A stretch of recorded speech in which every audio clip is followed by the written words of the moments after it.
Hi everyone. कैसे हो आप सब लोग। होप कि आपकी पढ़ाई मस्त चल रही होगी, आप मस्ती से पढ़ रहे होंगे। So today we are going to discuss investigation chapter. Investigation कैसे होता है, तो सबसे पहले अपन देखते हैं differences between investigation and audit. Audit और इन्वेस्टिगेशन में फ़र्क क्या है, तो इन्वेस्टिगेशन और ऑडिट में फ़र्क क्या है वो देखते हैं। तो सबसे पहले बेसिस देखते जाते हैं और साथ साथ में कंपैरिजन करते जाते हैं। तो नेचर, इन्वेस्टिगेशन का जो नेचर होता है वो वॉल्यूंट्री होता है, यानी ये आपको जब आपको रिक्वायरमेंट होती है, जब आपकी ज़रूरत होती है तभी आपको करवाना होता है। जबकि ऑडिट जो है आपका वो मैंडेटरी होता है, ऑडिट आपको करवाना ही करवाना होता है। फिर आते हैं कि ऑब्जर्वेशन ऑफ अकाउंट प्रिंसिपल्स क्या है, किनका ऑब्जर्वेशन करना। तो इन्वेस्टिगेशन में वो एनालिटिक होता है, इन्वॉल्व एप्लीकेशन ऑफ माइंड। आप एक एनालिटिक प्रोसीजर लेते हो, अपना एक जो आपकी माइंड की एप्लीकेशन है कि आपको कैसे वो इन्वेस्टिगेट करना है उसके अकॉर्डिंग करना होता है। जबकि ऑडिट में है, ऑडिट में अपने कंप्लाइंस होते हैं अपन के गैप के अपन के कंप्लाइंस होते हैं, ऑडिट प्रोसीजर्स होते हैं, डिस्क्लोजर्स होते हैं, उन सबको अपन को कंप्लाई करना होता है। फिर बात करते हैं ऑब्जेक्टिव। इन्वेस्टिगेटर का ऑब्जेक्टिव होता है एस्टेब्लिशमेंट ए फैक्ट, एक फैक्ट एस्टेब्लिश करना। या ओपिनियन नहीं देता, ये एक एस्टेब्लिशमेंट फैक्ट बताता है। जबकि ऑडिट में अपन वेरीफाई करते हैं फाइनेंशियल स्टेटमेंट को कि वो ट्रू और फेयर व्यू बता रहे कि नहीं बता रहे।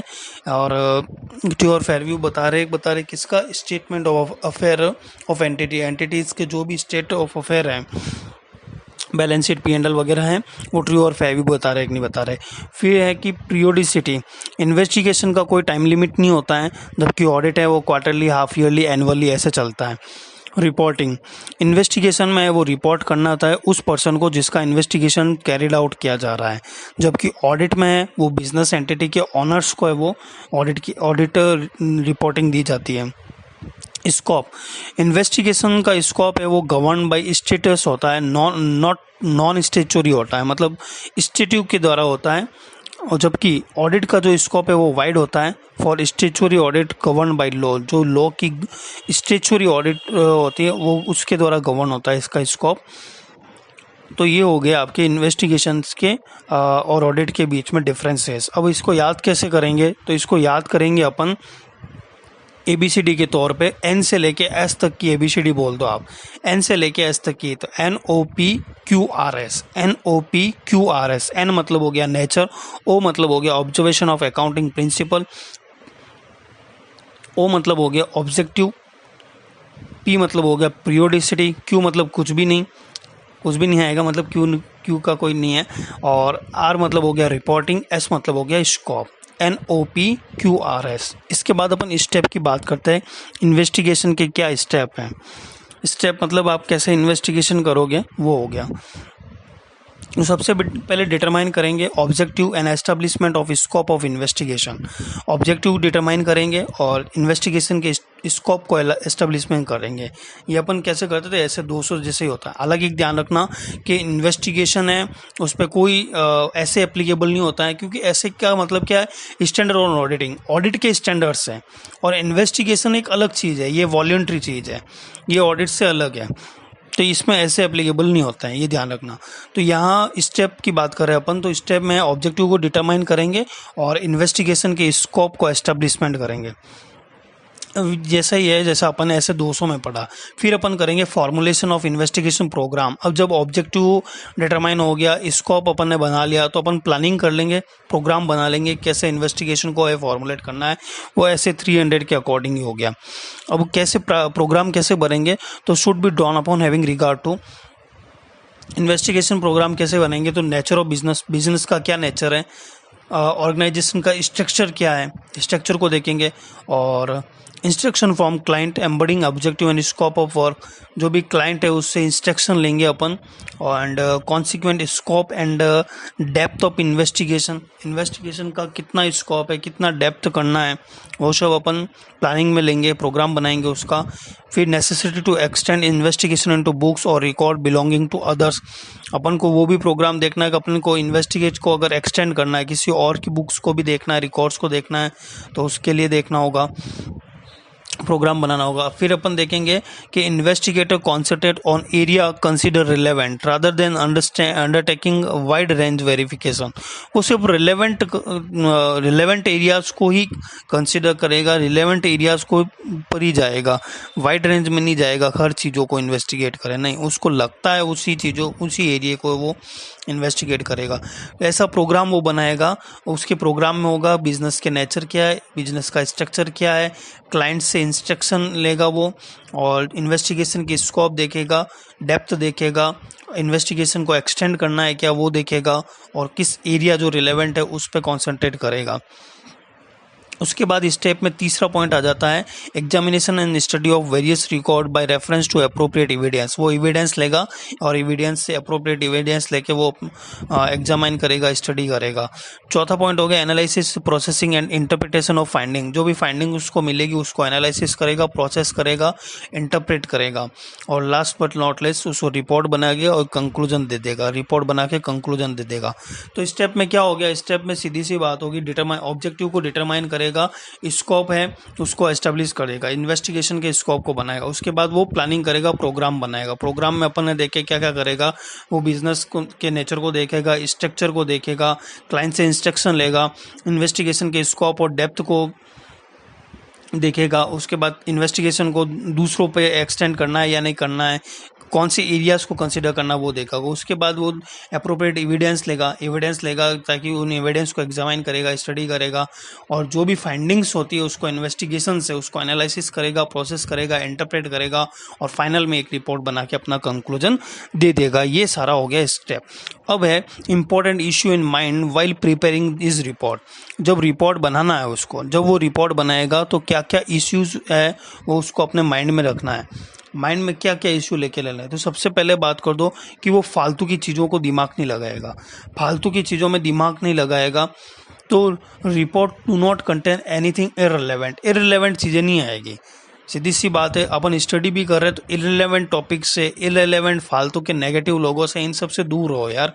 कोई मतलब नहीं है इन लोगों से। आपको फोकस करना है, आपको पढ़ाई करनी है, आपको अपने टाइम को मैनेज करना है। तो वैसे ही यहाँ पे इररिलेवेंट कंटेंट्स को है वो रिपोर्ट नहीं करेगा। उसके बाद जो भी वर्ड, जो भी एक्सप्रेशन होंगे, एवरी वर्ड और एक्सप्रेशन टू बी प्रॉपरली होने चाहिए वो, to minimize possibility of differentiate interpretation, ताकि इंटरप्रिटेशन वो डिफरेंट नहीं हो। जो आप समझाना चाहते हो, जो वर्ड है आपके, जो एक्सप्रेशंस है वो प्रॉपर होने चाहिए। जो आप समझाना चाहते हो वही वो अगला समझना चाहिए।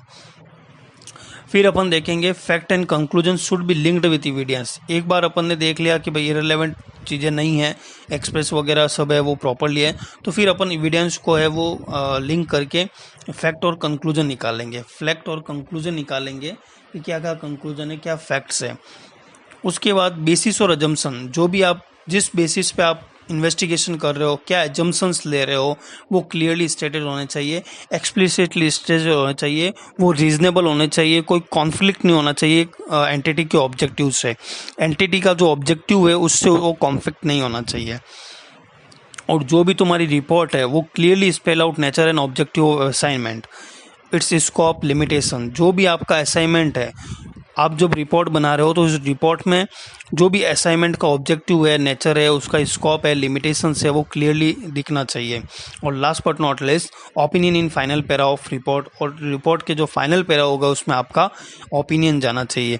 तो जैसे आप रिपोर्ट बनाओगे, यहाँ एक तो रिपोर्ट की बात कर रहे हैं, एक ध्यान रखना इन्वेस्टिगेशन की जो रिपोर्ट बना रहे हैं, जो स्टेप आया था इन्वेस्टिगेशन का, लास्ट स्टेप में अपन क्या करते थे, रिपोर्ट बना के कंक्लूजन देते थे। अब वो रिपोर्ट को बनाते वक्त आपको क्या माइंड में इश्यूज है उनको ध्यान में रखना है। तो सबसे पहले इररिलेवेंट फैक्ट्स नहीं जाने चाहिए। उसके बाद जो भी वर्ड एक्सप्रेशन लेने चाहिए वो प्रॉपर होने चाहिए। जो भी आपने एविडेंस लिए हैं वो फैक्ट्स और कंक्लूजन के बेस पे होना चाहिए। जो भी फैक्ट्स और कंक्लूजन दे रहे हो उसके बेस पे एविडेंस होने चाहिए। जो भी आपकी बेसिस है, जो भी अजम्पशंस आप ले रहे हो वो एक्सप्लिसिटली स्टेटेड होने चाहिए, वो रीजनेबल होने चाहिए, एंटिटी के ऑब्जेक्टिव से कॉन्फ्लिक्ट नहीं करने चाहिए। जो भी रिपोर्ट आप दे रहे हो उसमें जो असाइनमेंट है उसका नेचर और ऑब्जेक्टिव है वो क्लियरली स्पेल आउट होना चाहिए, उसकी स्कोप और लिमिटेशंस सारी आनी चाहिए। उसके बाद रिपोर्ट के फाइनल पैरा में आप अपनी ओपिनियन दे दोगे। रिपोर्ट के फाइनल पैरा में आप अपनी ओपिनियन दे दोगे। अब अपन बात करते हैं special issue in investigation. Investigation में कुछ स्पेशल इश्यूज हो सकते हैं। स्पेशल इश्यूज कैसे कि देखो, इन्वेस्टिगेशन सारा का सारा करना नहीं है अपन को, सेलेक्टेड वेरिफिकेशन लेके अपन ये सब करेंगे। तो whether to adopt cent percentage verification approach और एडॉप्ट सेलेक्टिव अप्रोच, क्या आपको सेंट परसेंट मतलब 100% एडॉप्ट करना है या फिर आपको सेलेक्टिव है वो लेना है। तो ये अपन बात करते हैं डिपेंड ऑन सर्कमटेंस। जो भी सर्कमटेंसेस है उस पर डिपेंड करते हैं। जैसे अगर कैश डिफ्लेकेशन हो रहा है, कैश की चोरी हो गई, तो अपन सारे के सारे कैश वाउचर को देखेंगे। और प्रॉफिटेबिलिटी ऑफ कंसर्न है, अगर कंसर्न की कोई प्रॉफिटेबिलिटी को ही देखना है तो अपन सेलेक्टिव अप्रोच भी ले सकते हैं। उसके बाद कहता है कि क्या रिले करना चाहिए on already audited statement of the, जैसे आप इन्वेस्टिगेशन करने जा रहे हो तो क्या जो आपके पास ऑडिटेड स्टेटमेंट आ रहा है क्या उस पर रिले कर लेना चाहिए आपको या नहीं करना चाहिए। तो ये भी होता है कि अगर आपको डाउट है ऑडिटेड स्टेटमेंट पे, तब आप उस पर रिले मत करो, ठीक है ना। और अगर आपको बिजनेस शेयर और गुडविल ये सब वैल्यूएबल रख रहा है कि ऑडिट है वो सही हो रही है, आपको डाउट नहीं है, तो आप उस पर भरोसा कर लो, तो रिले कर लो उस पर। उसके बाद है असिस्टेंट्स ऑफ एक्सपर्ट। आप अगर इन्वेस्टिगेशन कर रहे हो और आपको अगर एक्सपर्ट की ज़रूरत है तो आपको क्लाइंट से वो रिटर्न कंसेंट लेनी होगी। जिस क्लाइंट का आप इन्वेस्टिगेशन कर रहे हो उससे आपको रिटर्न में कंसेंट लेनी होगी। उसके बाद स्पेशल पॉइंट में आता है कि इन्वेस्टिगेशन आउट ऑफ डिस्प्यूट और कॉन्फ्लिक्ट क्लेम्स। जो भी डिस्प्यूट्स हैं, जो भी कॉन्फ्लिक्ट क्लेम्स हैं, उस पर अगर इन्वेस्टिगेशन हो रहा है तब आपको क्या करना है, तब आपको एज ए इन्वेस्टिगेटर आपको ऑब्जेक्टिविटी को देखना है। आप अनबायस्ड डिसीजन लेने वाले होने चाहिए। तो आपको रिमेन अबव डिस्प्यूट, एक तो डिस्प्यूट से ऊपर जाके आपको सोचना है, ठीक है ना। Alert of possibility of information available to be prejudice. जो भी इंफॉर्मेशन अवेलेबल होती है उस पर आपको अलर्ट रहना है कि कहीं वो प्रेजुडिस तो नहीं है, ऐसे आपको अलर्ट रहना होगा। और रिक्वायर मैच्योरिटी एंड एक्सपीरियंस, आपको एक मैच्योर्ड होना पड़ेगा, मैच्योरिटी से डिसीजन लेना है। और आपको एक्सपीरियंस होना चाहिए, आपके पास एक्सपीरियंस होना चाहिए। उसके बाद स्पेशल पॉइंट में आता है बेसिस ऑफ ओपिनियन। ओपिनियन क्या क्या बेसिस होगा, ओपिनियन का क्या बेसिस होगा। तो refrain from issuing speculative opinion, आपको कोई स्पेकुलेटिव ओपिनियन देने से बचना है, ठीक है ना। Refrain from issuing speculative opinion. Confine opinion to establish on fact nothing more, आपको एक कन्फाइन एक क्लियर ओपिनियन देनी है फैक्ट्स के बेस पे, इसके अलावा कुछ भी नहीं। उसके बाद इन्वेस्टिगेशन में आता है कि क्या वर्किंग पेपर है उसको रिटर्न कर सकते हैं या नहीं कर सकते हैं, रिटर्न वर्किंग पेपर और नॉट। तो उसके लिए है कि take representation letter from authority, जो भी अपॉइंटिंग अथॉरिटी है उससे आप रिप्रेजेंटेशन लेटर ले लेंगे। हेल्प इन को relating fact and event while drafting report. जब आप रिपोर्ट ड्राफ्ट करोगे, जब भी आप रिपोर्ट ड्राफ्ट करोगे तो it will helpful for you. जो वर्किंग पेपर है वो आपको हेल्प करेंगे कि फैक्ट्स और इवेंट्स को कोरिलेट करने में। तो इस प्रकार ये स्पेशल पॉइंट है जिसमें इन्वेस्टिगेशंस में ध्यान रखनी चीज़ें हैं। इसके बाद अपन बात करते हैं कि फैक्टर, क्या फैक्टर है to consider for studying economical financial position of business. एक बिजनेस है, उस बिजनेस की इकोनॉमिकल और फाइनेंशियल पोजीशन को देखने के लिए आप क्या क्या फैक्टर ध्यान रखोगे। एज ए इन्वेस्टिगेटर आपको ये सब चीज़ें ध्यान में होनी चाहिए कि आप जिस बिजनेस का इन्वेस्टिगेशन करने जा रहे हो उसकी इकोनॉमिक और फाइनेंशियल पोजीशन को देखने के लिए आप क्या क्या फैक्टर यूज लोगे। और सबसे पहले देखेंगे एडिक्वेंसी ऑफ फिक्स्ड और वर्किंग कैपिटल। जो कैपिटल, क्योंकि कोई भी बिजनेस है तो कैपिटल के बिना तो बिजनेस चलेगा नहीं, तो उस बिजनेस की वर्किंग कैपिटल क्या है, फिक्स कैपिटल क्या है, उसकी एक्यूरेंसी को देखेंगे। अब कैपिटल है, कैपिटल से ही तो प्रॉफिट मिलेगा अपन को। तो trend of sales and profit in future, future में क्या सेल होगी उस बिजनेस की, क्या प्रॉफिट होंगे वो चेक करेंगे। फिर देखेंगे whether profit maintain in future would yield adequate return on capital employ. क्या जो प्रॉफिट फ्यूचर में मेंटेन किया जाएगा, जो कैपिटल उसने लगाई है वो उस पर जो रिटर्न मिलेगा उसके एडिक्वेट है कि नहीं है, ये चीज़ देखेंगे। और उसके बाद देखेंगे कि whether business operating at 100% capacity और इम्प्रूवमेंट कैन बी मेड। क्या बिजनेस है वो 100% कैपेसिटी पे काम कर रहा है या नहीं कर रहा है, या फिर कोई इम्प्रूवमेंट की ज़रूरत है। ये सारी फैक्टर्स है वो आप देखोगे, इससे आपको पता चल जाएगा कि बिजनेस की फाइनेंशियल और इकोनॉमिकल पोजीशन क्या है। उसके बाद अपन क्या फैक्टर्स ध्यान रखें for future maintainability of turnover. जो सेल्स है, जो टर्नओवर है, जो रेवेन्यू है, उसको फ्यूचर में मेंटेन रखने के लिए आप क्या फैक्टर देखोगे, आप क्या फैक्टर देखोगे। तो उसके लिए देखो, पहले तो अपन देखेंगे कि क्या पिछली बार है पहले से है वो मेंटेन हो रहा है कि नहीं हो रहा है। पहले मेंटेन हो रहा है तो फ्यूचर में मेंटेन होगा। तो ट्रेंड देखेंगे अपन, ट्रेंड देखेंगे पास्ट सेल्स इंक्रीज कंसिस्टेंसी और फ्लक्चुएटिंग। क्या पहले की जो सेल्स है वो कंसिस्टेंट हो रही है, फ्लक्चुएट हो रही है, क्या हो रही है, ट्रेंड देखेंगे। उसके बाद देखेंगे मार्केटेबिलिटी, कि it is possible to extend sales to new market. क्या नए मार्केट में अपन सेल्स को एक्सटेंड कर सकते कि नहीं करते। तो मार्केटेबिलिटी देखेंगे। जो टर्नओवर की फ्यूचरेबिलिटी को ने ट्रेंड देखा, उसके बाद मार्केटेबिलिटी देखा। अब मार्केट में गए, न्यू मार्केट देखेंगे तो वहाँ कंपटीशन भी आएगा। तो डिमांड देखेंगे फॉर कंपिटेटर प्रोडक्ट, जो कंपिटेटर का प्रोडक्ट है उसकी इंक्रीज हो रही है कि नहीं हो, कंपटीशन को भी देखेंगे। उसके बाद देखेंगे कि भाई ये सब डिपेंड करेगा कि भाई मोदी जी कुछ गड़बड़ ना कर दे। तो मोदी जी हैं वो भी देखेंगे पॉलिटिकल एंड इकोनॉमिकल कंसिडर। तो are policy of government likely to extend market of goods to other countries. क्या और कंट्रीज में भी उसको एक्सटेंड करने के लिए गवर्नमेंट कुछ प्लान बना रही है, क्या कर रही है। तो ये भी एक फैक्टर होगा जिसको ध्यान में रखना होगा। अब अपन बात करते हैं टाइप ऑफ इन्वेस्टिगेशन। इन्वेस्टिगेशन का क्या टाइप है। इन्वेस्टिगेशन के क्या टाइप होते हैं। एक इन्वेस्टिगेशन होता है स्टेचुरी, एक होता है नॉन स्टेचुरी। स्टेचुरी जो इन्वेस्टिगेशन होता है वो investigation into the affair of company, और वो होता है by inspector through other of central government, SFIO, other cases, और इन्वेस्टिगेशन ऑनरशिप ऑफ कंपनी। एक तो होता है अफेयर्स ऑफ कंपनी, एक हो गया ऑनरशिप ऑफ कंपनी। ये सारा स्टेचुरी है, ये सब अपन पढ़ेंगे लॉ में। तो लॉ की बात लॉ में रहने देते हैं। यहाँ अपन बात करेंगे नॉन स्टेचुरी की, नॉन स्टेचुरी की बात करेंगे यहाँ पर।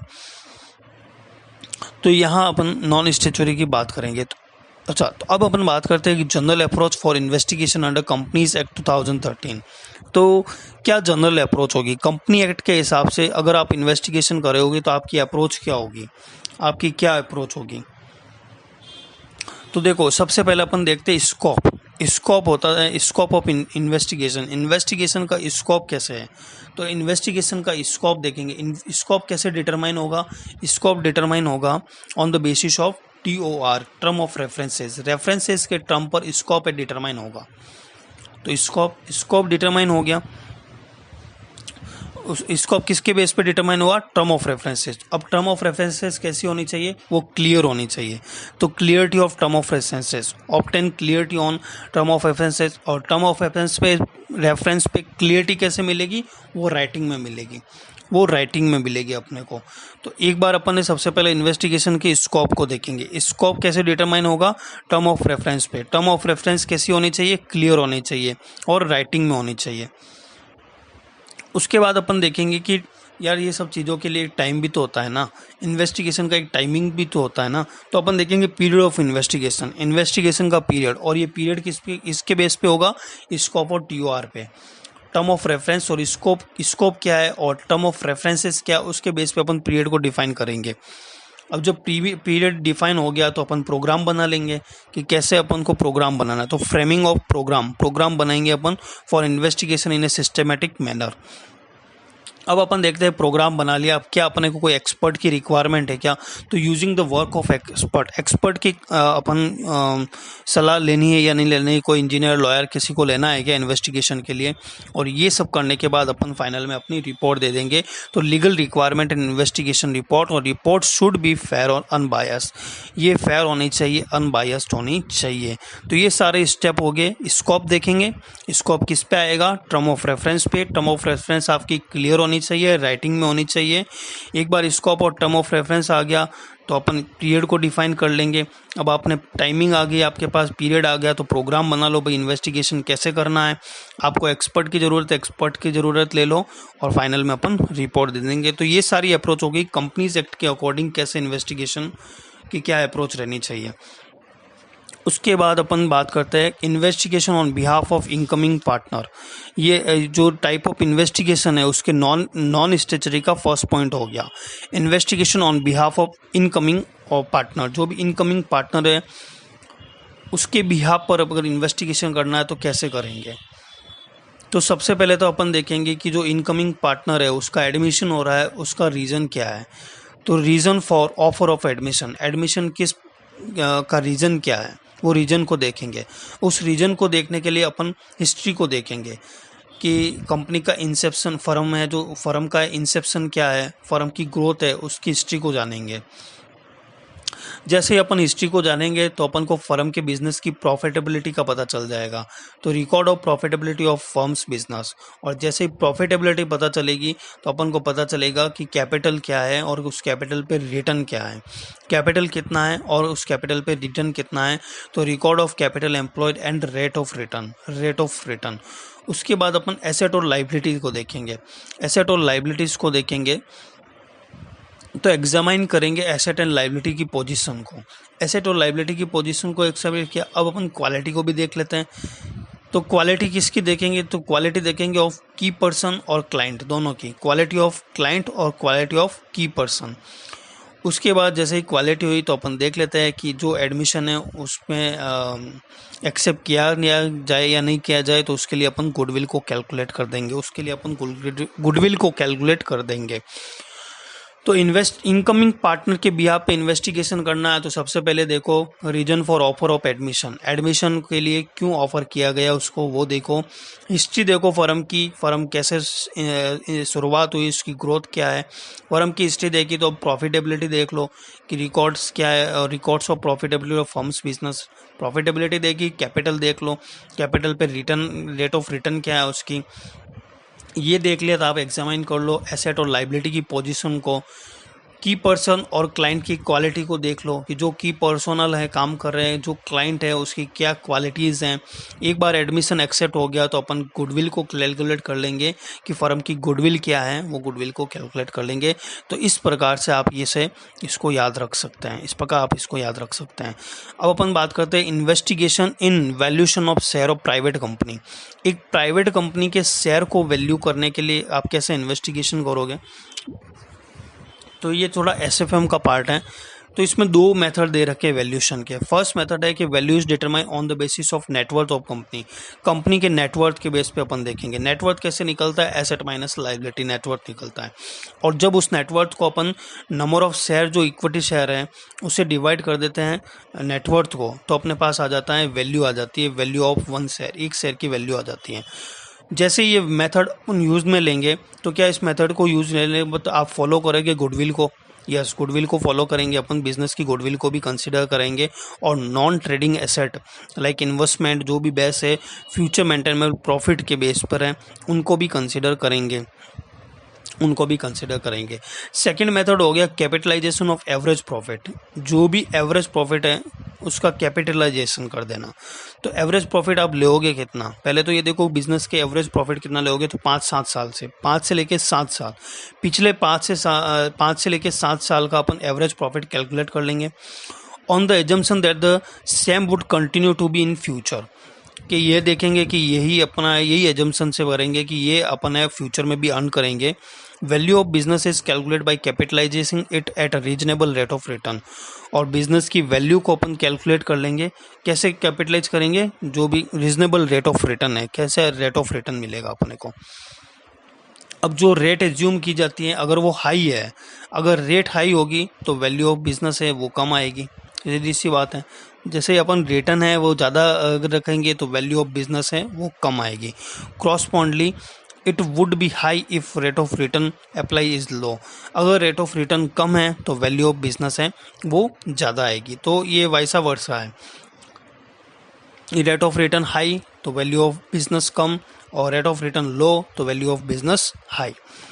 A provision of risk factor and restriction on transfer of value of share is made by varying the rate of return apply। Risk factor को भी अपन को ध्यान में रखना है।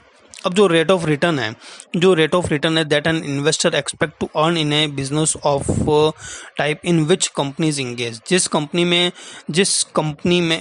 इंगेज है जिस बिजनेस में, और वहाँ की अपन रेट ऑफ, जो सिमिलर बिजनेस है उनकी रेट ऑफ रिटर्न को भी कंसिडर कर सकते हैं।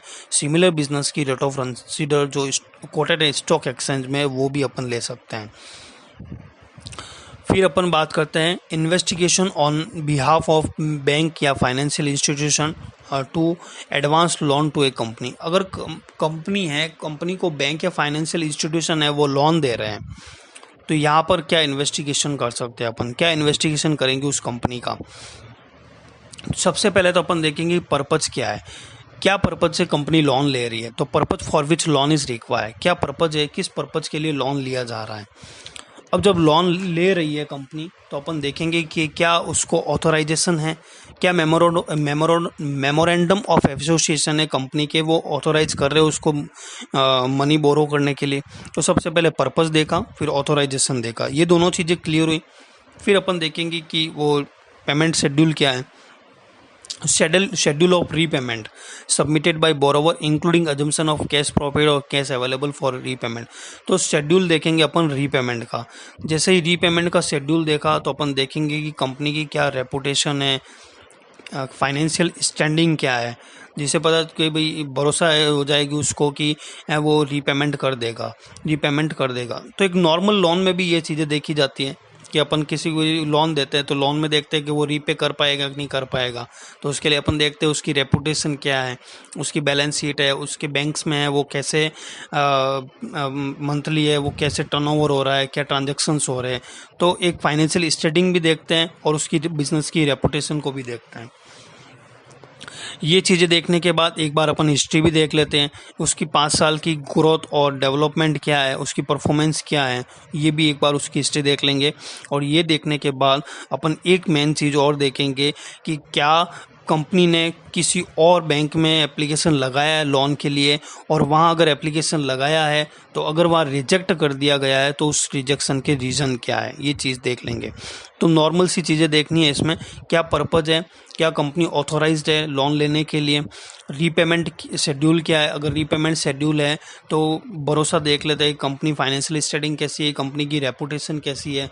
इसके लिए इसको देखने के बाद अपन फाइनेंशियल स्टडिंग अपन ऐसे भी दे सकते हैं कि लास्ट की 5 साल की उसकी ग्रोथ क्या है, परफॉर्मेंस क्या है, क्या डेवलपमेंट्स हो रहे हैं कंपनी में। और फिर अपन लास्ट में देख लेंगे क्या कंपनी ने इससे पहले कहीं और बैंक में अगर एप्लीकेशन लगाया है तो वहाँ अगर रिजेक्ट किया तो उसके रीजंस क्या है। फिर अपन बात करते हैं to investigate profitability of business to जज accuracy of schedule of repayment. मतलब अपन कैसे जज करें कंपनी की प्रॉफिटेबिलिटी, बिजनेस में कैसे जज करेंगे कि आपका जो रीपेमेंट है, जो रीपेमेंट शेड्यूल है, जो आपको पैसा है वो वापस आ जाएगा। तो इसको भी इन्वेस्टिगेशन करना है। प्रॉफिटेबिलिटी ऑफ बिजनेस की प्रॉफिटेबिलिटी को अपन इन्वेस्टमेंट करेंगे, क्यों करेंगे, ताकि अपन जज कर सकें कि अपन को जो पैसा है वो रीपेमेंट है वो टाइम टू टाइम एक्यूरेसी पे मिल जाए। तो उसके लिए क्या करेंगे, तो investigating account should taken following step, ये स्टेप लेंगे। तो प्रिपेयर करेंगे एक कंडेंस इनकम स्टेटमेंट, एक कंडेंस इनकम स्टेटमेंट लेंगे।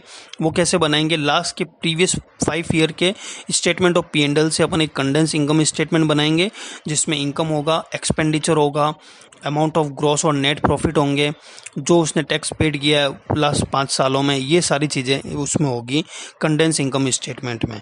अच्छा, एक चीज़ और अपन देखेंगे, जो अमाउंट ऑफ मेंटेन प्रॉफिट है डिटरमाइन कर रहे हैं on the basis of forgoing statement.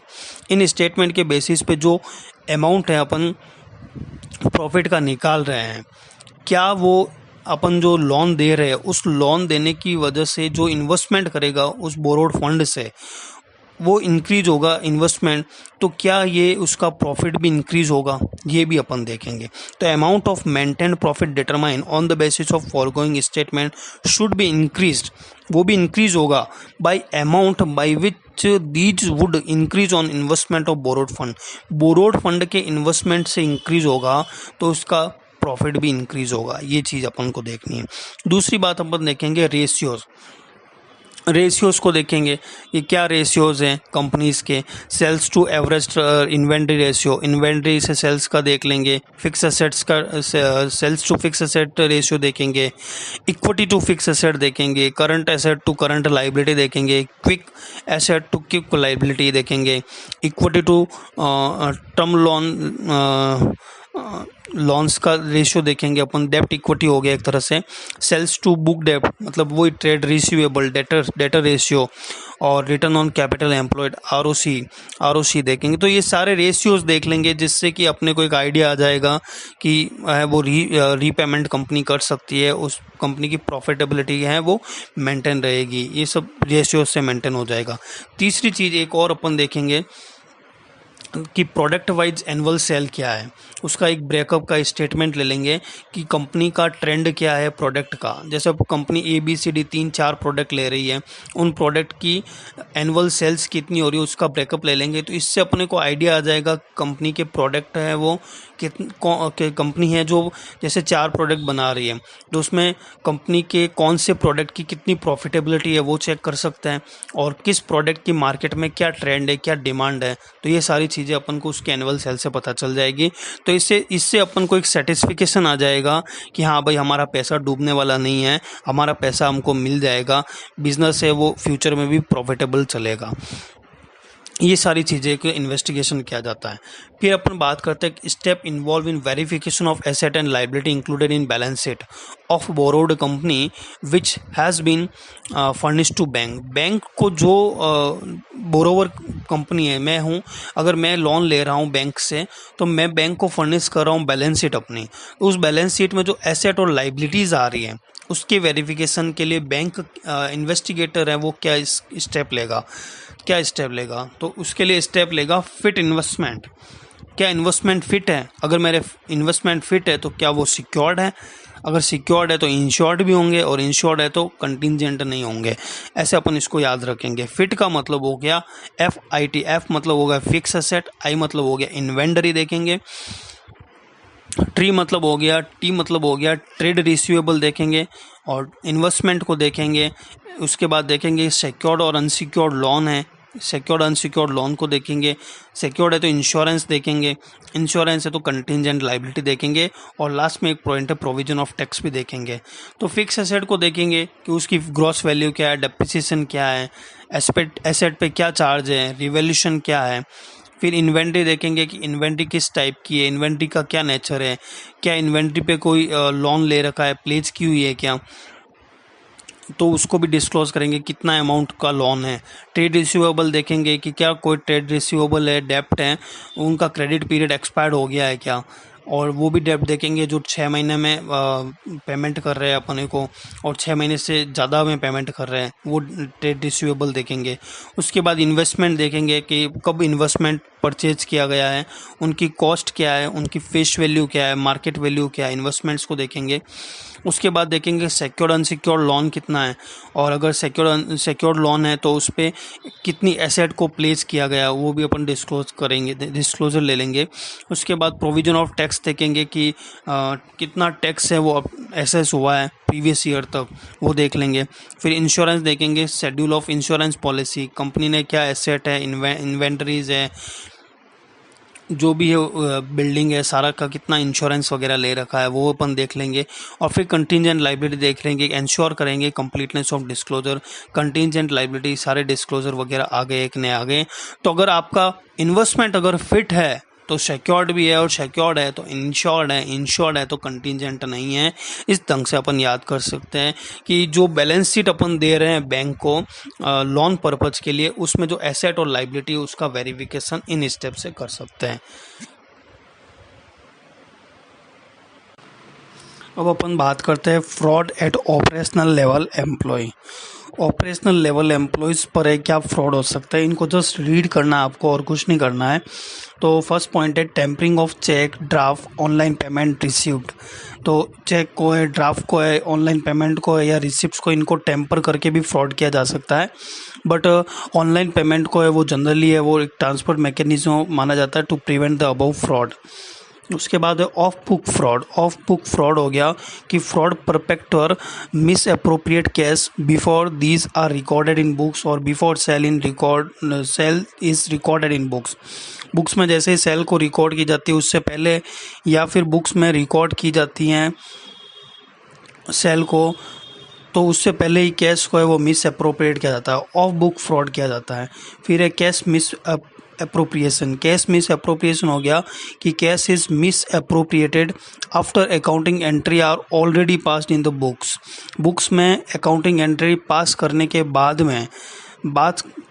के बाद में कैश को मिस अप्रोप्रिएटनेस करना, अकाउंटिंग एंट्रीज से एडजस्टमेंट्स करना, वो वाला हो गया।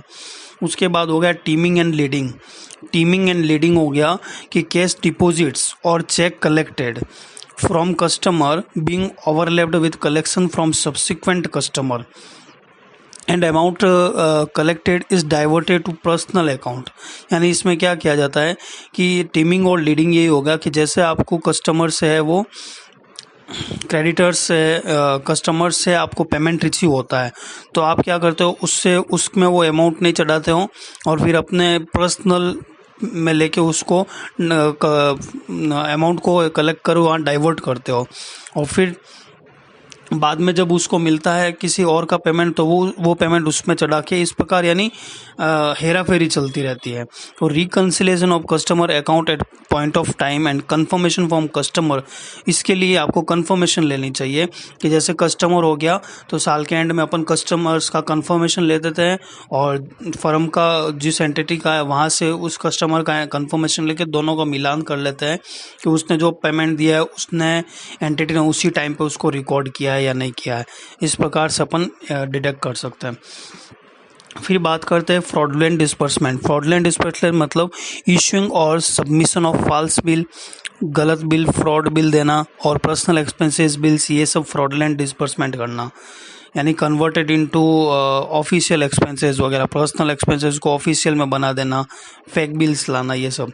एक्सपेंसेस रेम्बर्समेंट स्कीम यानी multiple expenses claim based on duplicate bill, एक बार बिल दे दिया और वहाँ से रेम्बर्स कर लिया, फिर उसी का डुप्लीकेट बिल देके फिर फोटोकॉपी वगैरह से एक्सपेंसेस को रेम्बर्स करना। पेरोल फ्रॉड में हो गया कि payment to non existence employ और या फिर in a contractual arrangement inflating of man power resources than those actually deploy while billing the client. इसमें क्या होता है कि जो एम्प्लॉय होते ही नहीं है उनको पेमेंट कर दिया जाता है और या फिर कॉन्ट्रेक्चुअल अरेंजमेंट करके मैन पावर को इन्फ्लेट किया जाता है। तो इस प्रकार से पेरोल में फ्रॉड किया जाता है, यानी लेबर एम्प्लॉय है ही नहीं और उनको पेमेंट कर और वो फिर बाकी के पैसे जो जेब में डाल के ऐसे फ्रॉड करता है। कमीशन स्कीम मतलब हो गया sales executive sales to facilitate billing to earn higher commission और alter sale price of product sold from those stipulated by company और share sales volume achieve with other employ to share higher commission. मतलब अपने commission को पाने के लिए वो salesman क्या करता है कि या तो सेल की प्राइस को ज़्यादा दिखवाता है बिल्स में या फिर किसी और की सेल को किसी और में चढ़ा कर दिखा के जहाँ से कमीशन ज़्यादा मिल रहा है वहाँ से कमीशन लेने की कोशिश करता है, तो वो इस प्रकार फ्रॉड करता है। तो ये एक ऑपरेशनल लेवल एम्प्लॉयज़ के छोटे मोटे फ्रॉड होते हैं जिन पे ध्यान रखना पड़ता है। अब अपन बात करते हैं situation in which fraud can occur. वो कौन सी सिचुएशन है जहाँ फ्रॉड हो सकता है, तो सबसे पहले अपन बात करते हैं कैश रिसिप्ट की बात करते हैं। कैश रिसिप्ट को इसको याद करने के लिए अपने पास निमोनिक है, मेमोरी ट्रिक है अपने पास कि रिसिप्ट हो गया, कैश रिसिप्ट आ गया रिसिप्ट। अब रिसिप्ट कहाँ से आएगा, कैश डिस्काउंट से। Cash discount credit more debit short good made bad. Receipt cash discount credit more debit short good made bad. अब रिसिप्ट का मतलब हो गया कि issuing a receipt to pay for full amount collected, यानी full amount collect हो गया उसकी अपन रिसिप्ट इश्यू कर देंगे लेकिन एंटर करेंगे ओनली पार्ट ऑफ अमाउंट, सिर्फ पार्ट अमाउंट को ही एंटर करेंगे। दूसरा हो गया कैश डिस्काउंट मतलब showing larger cash discount than actually allowed. Actually तो कम अलाउड हुआ है लेकिन लार्जर कैश डिस्काउंट लेगा के बाकी का पैसा जेब में। क्रेडिट मोर हो गया कि adjusting cash sale as credit sale. Cash sale को जो कैश में सेल हुई उसको क्रेडिट में बता करके डेबिट कर देते हैं किसी कस्टमर्स को और वो कैश सेल के पैसे को जेब में डाल देते हैं, ऐसा। और फिर हो गया डेबिट शॉर्ट। डेबिट शॉर्ट मतलब short debiting customer account. Customer से जितना पैसा रिसीव हो रहा है उतना अमाउंट न रख के कस्टमर के अकाउंट को उससे कम में डाल के बाकी का डिस्काउंट में डाल देता है, और जो डिस्काउंट में डालता है वो पैसा जेब में। फिर है गुड मेड बैड, मतलब writing off good debts as bad, मतलब अच्छा डेब्ट है, मतलब उसका कोई पैसा डूबने का चांस ही नहीं है, लेकिन उसको भी डूबत खाते में दिखा करके उस पैसे को कलेक्ट करके जेब में डाल के उसको मिस अप्रोप्रिएटनेस करता है। तो इस प्रकार हो गया कैश रिसिप्ट। कैश रिसिप्ट का हो गया इस ढंग से अपन कह सकते हैं कैश रिसिप्ट। उसके बाद है audit procedure. Audit procedure, audit procedure क्या हो गया, ये कैश रिसिप्ट में ऑडिट प्रोसीजर अपन क्या लगाएंगे, तो ऑडिट प्रोसीजर को भी याद करने की ट्रिक है। रिसिप्ट, रिसिप्ट कहाँ कहाँ से आती है, तो कैश सेल से आती है, या रिश्यू फॉर्म कस्टमर से आएगी, या बैंक के विड्रॉल से आएगी, या मिसलेनियस और बताए हुए वहाँ से आएगी। सबसे पहले देखते हैं रिसिप्ट, यानी carbon copy of receipt mark duplicate, यानी जो इन्वेस्टिगेटर होगा वो चेक करेगा कि कार्बन कॉपी ऑफ रिसिप्ट है जिस पे डुप्लीकेट लिखा हुआ है, उसको स्क्रूटनाइज करेगा और कंफर्म करेगा कि फैक्ट कॉपी ऑफ रिसिप्ट जो इशू की गई है वो वही है या फिर कोई कार्बन कॉपी कोई डुप्लीकेट मार्क करके बता रहा है, तो ये स्क्रूटनाइज करेगा। फिर एक कैश सेल्स, कैश सेल्स को है वो वाउच करेगा डिटेल में। फिर है रिश्यू फ्रॉम कस्टमर, कस्टमर से जो रिश्यू होता है या किसी पार्टी से रिश्यू होता है तो वो चेक करेगा with the copy of receipt issue to them, जो भी उनको रिसिप्ट इशू की गई है उसको देखेगा। और deduction made on account of cash discount should be review, और जो भी कैश डिस्काउंट के नाम पर उसको डिडक्शन किया गया उसको भी रिव्यू करेगा। या फिर विड्रॉल फ्रॉम बैंक्स से विड्रॉल होगा, वो क्या होगा, तो all withdrawal from bank should be checked by reference to corresponding entry in the bank passbook, जो भी विड्रॉल हो रहा है वो बैंक की पासबुक से अपन क्रॉस सेल ही करेंगे। मिसलेनियस में आ गया, तो मिसलेनियस में आ गया कि record of sale of scrap of waste paper, रद्दी को बेचने से जो भी स्क्रैप हो रहा है उसको बेचने से जो कैश मिल रहा है उसको रिकॉर्ड कर रहे हैं कि जेब में डाल रहे हैं, वो देखो। उसके बाद कंपनीज के क्वार्टर्स होते हैं, कंपनीज के क्वार्टर में वो लेबरर रहते हैं, उन लेबर से अगर कुछ रेंट आ रहा है तो उसके कलेक्शन को रिकॉर्ड कर रहे हैं कि नहीं कर रहे, या जेब में डाल रहे हैं, वो देखो। फिर अगर जैसे इलेक्ट्रिसिटी सप्लाई करता है, इलेक्ट्रिकल सप्लाई होता है और उसमें अपन जो अमाउंट डिपॉजिट कराया जाता है उसकी रिफंड होने पर उसकी अमाउंट को रिकॉर्ड किया गया है या जेब में डाल दिया गया है, वो देखो। या फिर कोई गवर्नमेंट अथॉरिटी से है वो कुछ भी अगर डिपॉजिट रिसीव होती है तो उस अमाउंट को मिस अप्रोप्रिएट कर रहे हैं या रिकॉर्ड कर रहे हैं, ये चेक करो। तो इस प्रकार है वो अपन ऑडिट रिसिप्ट को देख सकते हैं।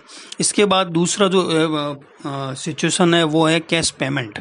कैश पेमेंट सबसे पहले तो देखते हैं कि कैश पेमेंट वो किस ढंग से हो सकते हैं, वो देखते हैं। उसके बाद देखते हैं उसका इन्वेस्टिगेटर है कैसे ऑडिट प्रोसीजर लेगा। तो कैश पेमेंट के लिए अपन एक कवाली याद करते हैं, एक मुजरा बोल दो, कवाली बोल दो, कुछ भी बोल दो। कैश पेमेंट के लिए क्या हो गया कि वेजेस गलत निकाली, वेजेस गलत निकाली, कस्टमर को डबल दिया, वेजेस गलत निकाली, क्रेडिटर को डबल दिया, क्रेडिटर है हाँ, क्रेडिटर को डबल दिया। एक तो वेजेस गलत निकाली, क्रेडिटर को डबल दे दिया, जो कस्टमर का अनक्लेम रह गया वो पर्सनली खर्च कर दिया। वाह वाह वाह वाह। वेजेस गलत निकाली, क्रेडिटर को डबल दिया, जो कस्टमर का अनक्लेम रह गया वो पर्सनली खर्च कर दिया। अब कैसे, अब इसमें कैश पेमेंट में कैसे इम्प्लीमेंट करेंगे इसको। वेजेस गलत निकाली मतलब wages wrong totalling of wage sheet, जो वेज सीट है वहाँ रॉन्ग टोटलिंग लगाकर उसमें जो एक्सेस अमाउंट है उसको विड्रॉल करके जेब में पैसा डाल देने का। क्रेडिटर को डबल दे देना, डबल दिया मतलब make double payment of invoice और paying false invoices, fake invoice का पेमेंट कर रहा है या इनवॉइसेस का डबल पेमेंट हो रहा है, ये सब। फिर एक क्रेडिटर का अनक्लेम रह गया, अनक्लेम से मतलब है कि withdrawing unclaim credit balances of customer, unclaim credit balance of customer. ये कैसे, तो देखो अपने कस्टमर को अपन ने 2000 की सेल की, उससे 2000 रुपये अपन को पूरे मिल गए, ठीक है, बैलेंस हो गया 0। अब कस्टमर ने सेल्स रिटर्न किया, 500 की सेल्स रिटर्न दी वापस, अपन ने कस्टमर के अकाउंट को क्रेडिट कर दिया 500 का। अब कस्टमर बेचारा भूल गया कि मुझे 500 रुपये लेना है और अनक्लेम रह गया। आपने क्या किया, उस अनक्लेम को बता दिया कि भाई मैंने दे दिया उसको, 500 रुपये जेब में डाल दिए। इस ढंग से ये फ्रॉड हो गया, इस ढंग से भी एक फ्रॉड हो जाएगा। और लास्ट में हो गया पर्सनली। पर्सनली का मतलब होगा कि paying personal expenses out of business by falsifying detail, गलत डिटेल देकर पर्सनल एक्सपेंसेस को भी है वो बिजनेस एक्सपेंसेस में डाल देना। जैसे कोई बेटिंग अपना कोई सटा वटा खेला और वहाँ पे आपको नुकसान हो गया, उसको बता दिया एडवर्टाइजमेंट चार्जेस। तो इस ढंग से पर्सनल एक्सपेंसेस को भी है वो फॉल्सली दिखाकर है फ्रॉड किया जा सकता है। लास्ट बट नॉट लिस्ट एक चीज़ और है इसमें कि falsely adjusted refund in account of customer and withdrawing credit balance. Customer के अकाउंट में वही सेम चीज़ है कि जो रिफंड निकल रहा है उस रिफंड को वो कस्टमर लेना भूल गया, अनक्लेम रह गया उसका, तो वो उसने क्या किया, एडजस्ट करके उसको जेब में पैसा डाल दिया, तो फॉल्सली एडजस्ट कर दिया उसको। अब इसमें इन्वेस्टिगेटर क्या करेगा, तो इन्वेस्टिगेटर क्या करेगा, इन्वेस्टिगेटर जैसे कि ये क्या है, कैश पेमेंट है, तो कैश पेमेंट हो सकता है, बेयरर चेक होता है। पहले मेमोरी टिक देख लेते हैं। कैश पेमेंट हो गया, बेयरर चेक हो गया, किसको करेंगे, पार्टनर और डायरेक्टर को, या वेजेस के लिए, या सप्लायर को। किसको किसको करेंगे, पार्टनर या डायरेक्टर को, वेजेस के लिए या सप्लायर के लिए। तो सबसे पहले बात करते हैं कैश पेमेंट। तो all evidence as regard to cash payment, cash payment के रिगार्डिंग सारा एविडेंस अपन लेंगे और केयरफुली स्क्रूटनाइज करेंगे।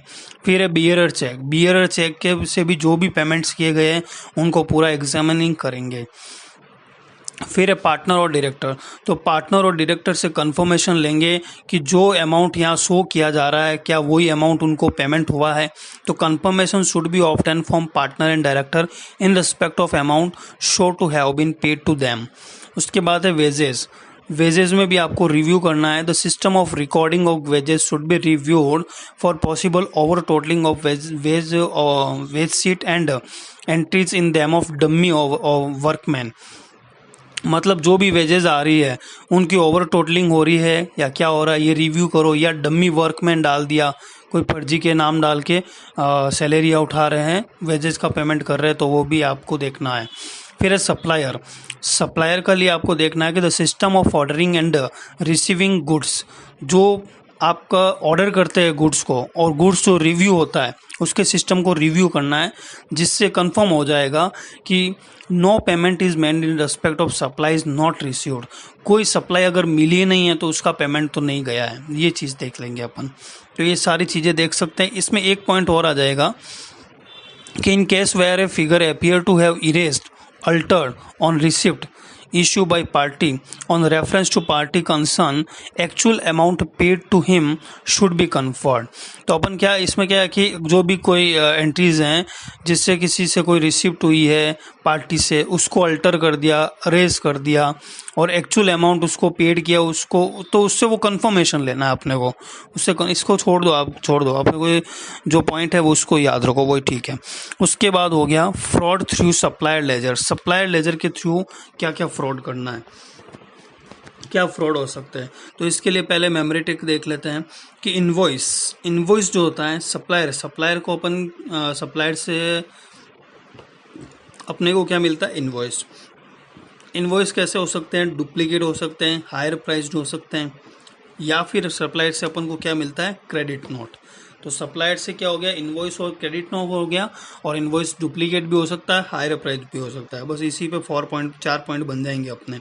सबसे पहले इनवॉइस, एडजस्टिंग फिक्टिशियस और duplicate invoice as purchase in account of supplier and subsequently misappropriating amount when payment are made to supplier in respect of these invoice।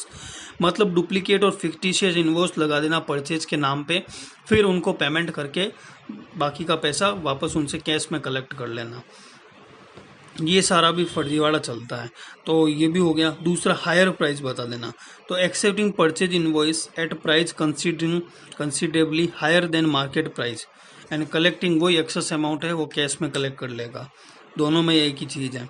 फिर हो गया कि क्रेडिट नोट मतलब suppressing credit note issue by supplier and withdrawing corresponding amount not claimed by them. मतलब क्या होता है इसमें, क्रेडिट नोट कौन देता है, तो क्रेडिट नोट मिलता है सप्लायर से अपने को परचेज रिटर्न करने पर या डिस्काउंट पर या प्राइस वेरिएशन पर। तो अपन क्या करते हैं, क्रेडिट नोट मिलते हैं तो उसके अमाउंट को क्या करते हैं, क्रेडिट करते हैं। अब क्रेडिट किया उसके अमाउंट को, लेकिन वो क्या है कि अनक्लेम रह जाता है, वही चीज़ है, क्लेम नहीं करता है तो अपन क्या करते हैं, उसको रफा दफा कर देते हैं और दिखा देते हैं कि भाई उसको है बाकी का पेमेंट वापस रिटर्न कर दिया।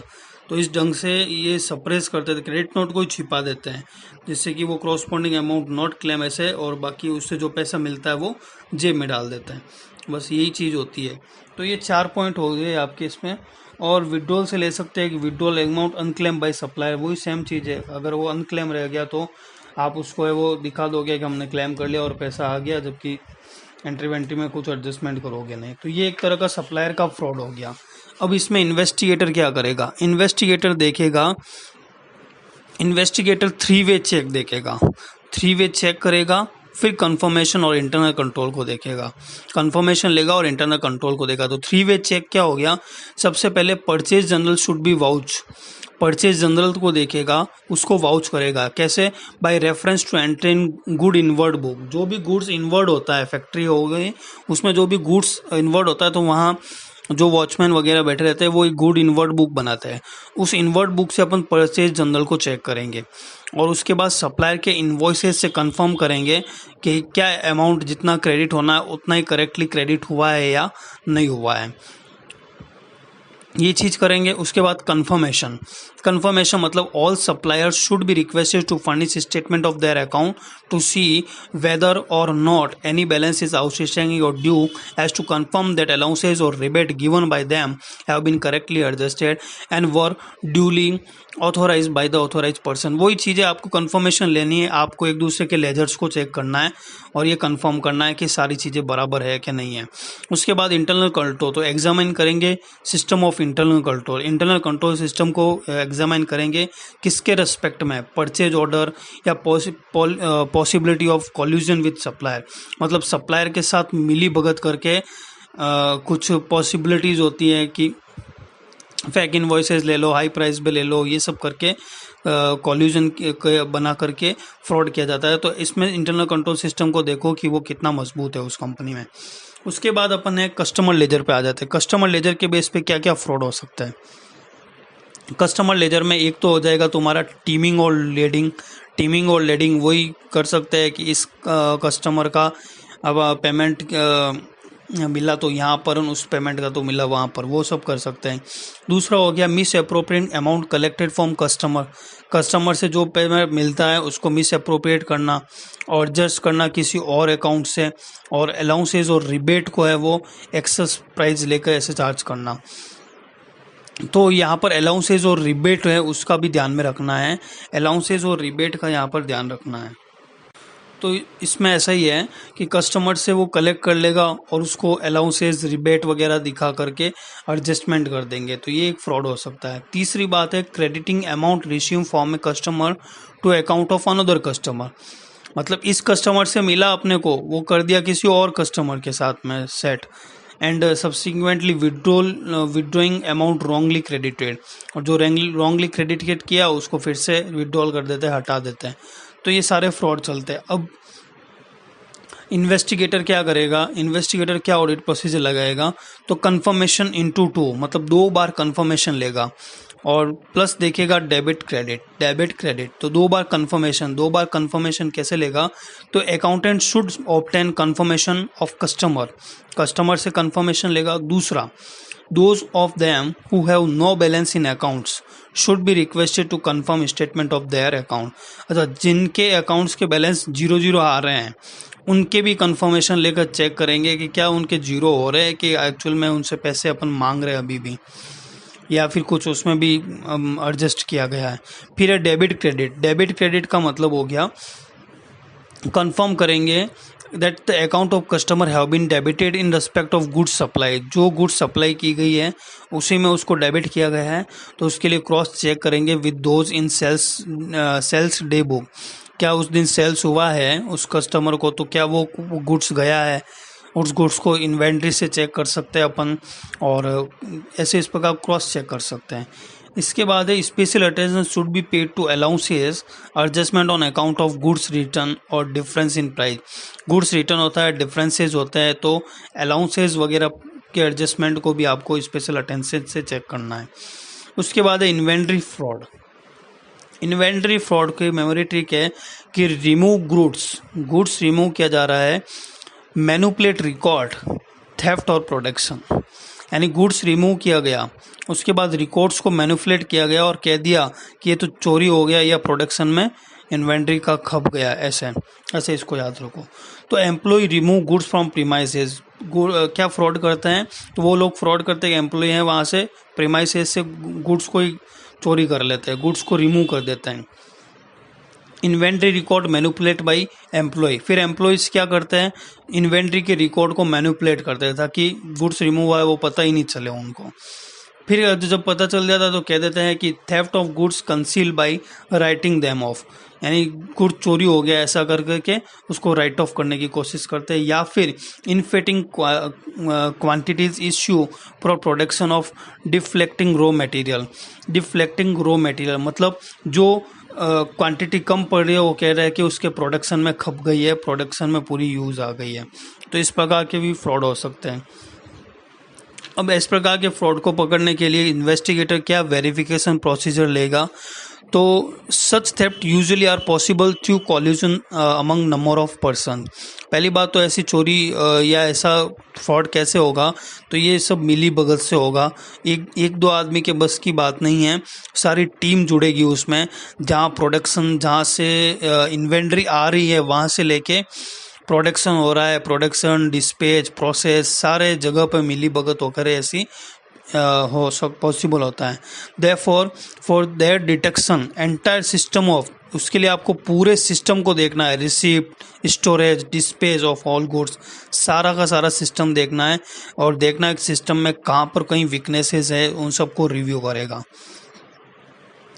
उसके बाद द डिटर्मिनेशन ऑफ फैक्टर्स क्या डिटर्मिन करेगा, which have been responsible for theft and establishment of guilt would be difficult in absence of, यानी वो फैक्टर डिटरमाइन करो जिसमें चोरी होने की होती हैं, responsible for theft and establishment of guilt would be difficult in absence of, मतलब यानी चोरी को या उसकी गिल्ट को निकालना मुश्किल हो जाएगा अगर ये चीज़ें नहीं होगी, ये फैक्टर नहीं होंगे तो ये चीज़ें निकालना मुश्किल हो जाए। तो कौन कौन से फैक्टर हैं, इस सिस्टम ऑफ इन्वेंट्री कंट्रोल और existence of detail record of movement of inventory, यानी एक तो इन्वेंट्री कंट्रोल का सिस्टम होना चाहिए और पूरे इन्वेंट्री का मूवमेंट कैसे हो रहा है उसकी डिटेल रिकॉर्ड होनी चाहिए। दूसरा, availability of sufficient data from which such A record can be constructed, जिस रिकॉर्ड से ये सारा कंस्ट्रक्ट हो रहा है उसकी सफिशिएंट डाटा अवेलेबल होना चाहिए, उन सब के सफिशिएंट डाटा अवेलेबल होना चाहिए। अब अपन आगे बात करते हैं कि the step in which such investigation is to establish the different item of inventory duplicated and their quantity. तो इन्वेस्टिगेटर क्या स्टेप लेगा इसमें, इन्वेस्टिगेटर और स्टेप लेगा इन्वेंट्री फ्रॉड को पकड़ने के लिए कि वो एक तो एस्टेब्लिश करेगा different type of inventory deflected and their quantity, मतलब कौन कौन सी इन्वेंट्री है वो चोरी हो रही है और कितनी क्वांटिटी चोरी हो रही है, bye checking physical the quantity inventory held, जो फिजिकली हेल्ड है और बुक्स में है, इन सबको क्रॉस टैली करके चेक कर सकता है। Defalcation of inventory sometime also committed by management. अब देखो ऑडिटर है वो तो जाके कुछ देखेगा नहीं, ये सब हो तो रहा है मैनेजमेंट ही इसके लिए जिम्मेदारी है, तो मैनेजमेंट है उसमें भी उसका कमिटमेंट होना चाहिए। By diverting a part of production and the consequent storage in production being adjusted by inflating the wastage in production. Similar deflation of inventory and storages are cover up by inflating quantity issue in production. तो कई बार क्या होता है कि ये सारी inventory का डिफ्लिकेशन है वो मैनेजमेंट खुद करता है, मैनेजमेंट भी डाइवर्ट कर देता है प्रोडक्शन को और शॉर्टेज बता देता है या वेस्टेज वगैरह होते हैं उनको भी सब वो एडजस्ट कर देते हैं, तो ये मैनेजमेंट भी कमिट हो सकता है इसमें। फॉर डिटेक्टिंग सर्च शॉर्टेज, ऐसी शॉर्टेज को डिटेक्ट करने के लिए investigating accountant should take assistant of an engineer, किसी और की भी एक्सपर्ट हो गया जैसे इंजीनियर है उसकी मदद ले सकता है, और for that he will be more convergent with factor which are responsible for shortage in the production. यानी शॉर्टेज के प्रोडक्शन के शॉर्टेज में कौन कौन से फैक्टर है वो रेस्पॉन्सिबली है, वो उसके असिस्टेंट से वो ऐसे जान सकता है। And able to correctly determine कि भाई कहाँ कहाँ पर प्रोडक्ट्स की शॉर्टेज को है वो इन्फ्लेटेड हुआ है, कहाँ कहाँ हुआ है वो चेक कर सकता है। In this regard guidance can also be taken from past record. अब जैसे असिस्टेंट्स लिया है इंजीनियर का, उसके बाद भी उसको चाहता है कि वो खुद भी और भी देखे, तो वो पास्ट रिकॉर्ड्स को भी चेक कर सकता है, उसकी गाइडेंस ले सकता है कि पास्ट में कितना वेस्टेज हुआ है, कितना शॉर्टेज हो रहा है, किस मटेरियल पे, किस प्रोसेस पे कितना शॉर्टेज हो रहा है, और अभी मैनेजमेंट कितना शॉर्टेज बता रहा है। इस प्रकार से वो क्रॉस टैली कर सकता है। और per hour capacity of machine, per hour capacity मतलब पर आवर कैपेसिटी से भी चेक कर सकता है एक आवर में है वो मशीन की कितनी कैपेसिटी है प्रोडक्शन करने की। और अगर इसमें है वो अगर देखने जाए तो कितना मैक्स टू मैक्स कितना शॉर्टेज होगा या मैक्स टू मैक्स कितना वेस्टेज होगा वो भी देख सकता है। और सारी चेक कर सकता है कि मशीन कितने टाइम चला है, कितना प्रोडक्शन होना चाहिए, शॉर्टेज होना चाहिए, तो उस ढंग से भी वो पूरा इन्वेस्टिगेशन कर सकता है। And time that it took to complete one cycle of production also would show whether the issue have been larger than those required. तो इस प्रकार वो चेक कर देख सकता है कि क्या इशू बड़ा है या फिर नॉमिनल है, इस ढंग से वो इन्वेस्टिगेशन कर चेक कर सकता है। इसके बाद अपन आगे पढ़ते हैं। ये तो सारा हो गया फ्रॉड की सारी बातें, 4-5 तरह के फ्रॉड हो गए, जो कैश रिसिप्ट का था, कैश पेमेंट का था, सप्लायर का था, कस्टमर का था और इन्वेंटरी का था। तो 5 तरह के फ्रॉड पढ़े अपन ने, वो फ्रॉड कैसे होते हैं और उन फ्रॉड के इन्वेस्टिगेटर क्या ऑडिट प्रोसीजर लेंगे, तो ये सारी चीज़ें पढ़ी। अभी अपन देखते हैं कि investigation on behalf of individual or firm proposing to buy a business. अगर कोई बिजनेस को बाई कर रहा है तो एक इंडिविजुअल या फर्म के बिहाफ पर इन्वेस्टिगेटर है, वो क्या क्या देगा, क्या इन्वेस्टिगेशन करेगा। तो पहले बात करते हैं प्रोप्राइटर कंसर्न है या कोई पार्टनरशिप है, कोई प्रोप्राइटर कंसर्न है या पार्टनरशिप है, तो देखेगा कि reason for sale and affect on turnover और प्रॉफिट। सेल के क्या क्या रीज़न है उसके, और टर्नओवर और प्रॉफिट पे उसका क्या इफेक्ट है। उसके बाद 2 टाइम रिलेटेड हो गया कि लेंथ ऑफ लीज, लीज की क्या लेंथ है, यानी जो लीज पे लिया है उस लीज की लेंथ क्या है। अनएक्सपायर्ड पीरियड ऑफ पेटेंट, जो पेटेंट है फर्म या प्रोप्राइटरशिप के पास में, उस पेटेंट का अनएक्सपायर्ड पीरियड कितना है। Age and prospect of employ continuing, employees की एज क्या है और वो आगे कंटिन्यू करेंगे कि नहीं करेंगे वो देखना होगा। और वैल्यूशन ऑफ गुडविल, गुडविल का वैल्यूशन करना ही है। तो क्या क्या देखेंगे, सेल के रीजन को देखेंगे, 2 टाइम से रिलेटेड हो गया, length of lease, unexpired period of patent देखेगा, एक एम्प्लॉय से रिलेटेड हो गया कि उनकी एज क्या है, क्या वो कंटिन्यू करेंगे, और last but not list goodwill तो देखेगा ही देखेगा, तो वैल्यूशन ऑफ गुडविल। इसके बाद लिमिटेड कंपनी, लिमिटेड कंपनी में क्या देखेंगे, तो लिमिटेड कंपनी में देखेंगे ऑथोराइज और इशूड शेयर कैपिटल, क्या ऑथोराइज है क्या इशूड शेयर कैपिटल है वो देखेगा। Uncalled liability on shares, uncalled liabilities on shares, unpaid calls unpaid calls हो गया, या अनपेड लाइबिलिटी, शेयर पे कितनी लाइबिलिटी है वो पेड नहीं की गई है। उसके बाद capital divided into classes, Capitals को अपन अलग अलग क्लासेस में डिवाइड कर देंगे, और right of each class, each class में क्या क्या राइट है वो देखेंगे। उसके बाद हो गया mortgage and charge on asset, asset पे क्या चार्जेज है, क्या मॉर्गेज है, तो वो रजिस्ट्रार ऑफ चार्ज से देखेंगे, जो एमसी की वेबसाइट से अपन को मिल जाएगा। उसके बाद price at which share offered, किस प्राइस पे शेयर को ऑफर किया गया है। अगर पब्लिक है तो अपन देख लेंगे कोटेड प्राइस है क्या लिस्टेड प्राइस है, जो भी इंडेक्स अपन को एक्सचेंज पे दिख जाएगी अपने को। और प्राइवेट कंपनी है तो अपन वैल्यूशन कर लेंगे, जो अपन ने पहले वैल्यूशन का देखा ही था, नेटवर्थ करके या एल्ड कैपिटलाइजेशन मेथड लेके, इस प्रकार प्राइस को देख लेंगे। तो लिमिटेड कंपनी में अपन को क्या देखना है, लिमिटेड कंपनी में हो गया कि ऑथोराइज और इशूड शेयर कैपिटल कितनी है। उसके बाद अनक्लेम्ड लाइबिलिटी कितनी है शेयर पे। उसके बाद हो गया कैपिटल को जो डिवाइड किया गया है वो अलग अलग क्लासेस में, और अलग सब क्लासेस की राइट्स क्या है। फिर एसेट पे चार्ज क्या है, मॉर्गेज क्या है, वो अपन देख लेंगे रजिस्टर ऑफ चार्ज से। उसके बाद शेयर की प्राइस क्या है, अगर पब्लिक कंपनी है और प्राइवेट कंपनी है उसका तो उनका देख लेंगे। उसके बाद अपन बात करते हैं investigation in connection with review of profit और फाइनेंशियल फोरकास्ट। प्रॉफिट या फाइनेंशियल फोरकास्ट के रिलेशन में जब रिव्यू करेंगे तो उसमें इन्वेस्टिगेटर क्या इन्वेस्टिगेशन करेगा, तो investigation which involve examination of future profit को एग्जामिनेशन करने का इन्वेस्टिगेशन। जैसे अपन देखेंगे profit report can be required as a part of general investigation into purchase of a business. जब भी बिजनेस को परचेज करेंगे तो उसके फॉरकास्ट को या प्रॉफिट को देखने के लिए प्रॉफिट रिपोर्ट निकालेंगे, तो ये एक पार्ट है जनरल इन्वेस्टिगेशन का। उसके बाद बाय बैंक्स और फाइनेंशियल इंस्टीट्यूशन से with regard to projected cash flow, क्या प्रोजेक्टेड कैश फ्लो हो सकती है, क्या प्रॉफिटेबिलिटी स्टेटमेंट है for appraisal of loan application submitted by the intendant borrower है वो बैंक्स को, फाइनेंशियल इंस्टीट्यूट को क्या प्रोजेक्ट रिपोर्ट दे रहा है, प्रॉफिटेबिलिटी स्टेटमेंट दे रहा है लोन के लिए। All forecasts depend upon the nature of business with its numerous और substantial uncertainties। तो सारा forecast है वो business के nature पे depend करता है। Therefore, such forecasts are not capable of verification in same way as financial statement which present result of a completed accounting period। यानी फोरकास्ट है उसका वेरिफिकेशन है वो इस बेस पे